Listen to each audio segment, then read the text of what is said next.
샬롬, 한 주간 잘 지내셨는지요? 지난주에는 추수감사 주일이었죠. 원로 목사님께서 설교해 주셨는데 요한복음 15장 말씀, 오늘의 충만한 기쁨이라는 제목으로 말씀을 전해 주셨는데요. 우리 사랑방 방원 식구들과 함께 나눠볼 수 있는 세 가지 질문을 함께 해보겠습니다. 첫 번째가 최근 기쁨이 없어져서 마음이 힘든 적이 있었나요? 그런 상태를 극복하기 위한 나만의 방법이 있다면 함께 나눠봅시다. 어려운 일이 있는데 사람들마다 그 어려움을 극복할 수 있는 방법들이 있을 것 같아요. 제가 저희 교회 초신자 중에 한 분이 이런 얘기를 하시더라고요. 어려움을 어떻게 극복하세요? 했더니 저 술을 마셔요. 이렇게 얘기하시더라고요. 그래서 그래도 안 되면 어떻게 해요? 다음날 또 마셔요. 그러더라고요. 그럼 대부분 좀 풀리긴 하는데 마음 가운데 온전한 풀림은 없지만 잊어버리고 삽니다. 이렇게 얘기하시더라고요. 뭐 이런 술을 마시는 일, 또 우리 나만의 일들이 있을 텐데 술이 아닌 어떤 다른 방법들, 또 극복하는 방법들, 우리가 신앙에 연약한 분부터 신앙이 또 오랜 생활 하셨던 분들까지 함께 나눴으면 좋을 것 같습니다. 우리 두 번째 질문은요.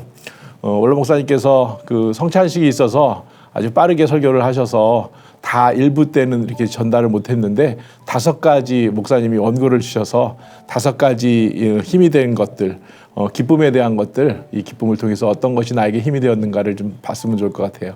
5가지를 제가 영상에 이렇게 했는데 첫 번째가 충만한 기쁨으로 사는 것은 예수 믿는 사람들의 특징입니다. 두 번째가 염려가 있을 때에도 기도하면 기쁨이 옵니다. 세 번째, 기쁨이 충만한 삶을 사는 것이 하나님의 뜻입니다. 네 번째, 극심한 십자가에도 사랑하고 살면 부활의 기쁨이 있습니다. 5번째, 성령이 주시는 기쁨으로 남은 생애를 사십시다. 이 포인트로 목사님이 설교하셨어요.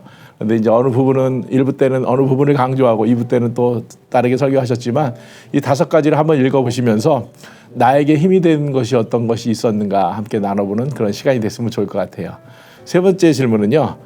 아래 2가지 항목을 점검해보고 충만한 기쁨을 위한 구체적인 실천 방안을 생각해 봅시다. 이 2가지 방안은 뭐냐면요. 첫 번째가 주님과 동행하고 있나요? 두 번째가 은사대로 섬기고 있나요? 목사님이 설교 때는 언급하지 않았지만 목사님 책에서 기쁘구나 시리즈로 낸 책 가운데 목사님의 2가지 포인트로 해서 설명해 주셨는데 하나님과 여러분들 동행하십니까? 이 기쁨이 계속되기 위해서는 하나님과 동행해야 되고, 두 번째가 섬기는 삶, 이 삶이 우리 가운데 있어야 된다고 목사님이 그 책에서 이렇게 말씀해 주셨어요.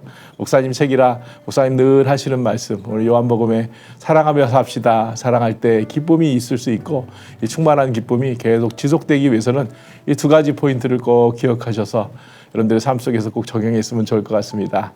우리 감사절에 목사님께서 기쁨에 대한 이야기를 했는데 추수할 소출이 많이 없을지라도 여러분들의 마음 가운데, 삶 가운데 기쁨이 충만해서 하나님의 평화가 여러분들의 삶 가운데 있기를 축원하며 축복합니다. 샬롬.